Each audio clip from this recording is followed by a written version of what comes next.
На последната седница на Советот на Општина Чешиново Блешево, советниците донесоа одлука за формирање на локален младински совет на општината.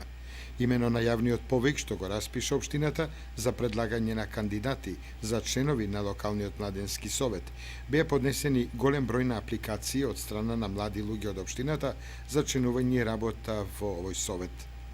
Советниците на седницата на Советот, одржана на 16 март, донесоа одлука за формирање и именување на 7 членови во овој локален младински совет.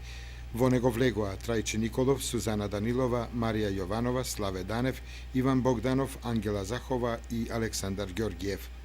Целта на овој проект, кој е прифатен од Советот на општината и градоначалникот Коста Деничков, е да се овозможи учество на младите во процесот на носење одлуки, кои младите ги засегаат, а се однесуваат на локално ниво, како и нивна поголема ангажираност во подобрувањето на односите во локалната заедница.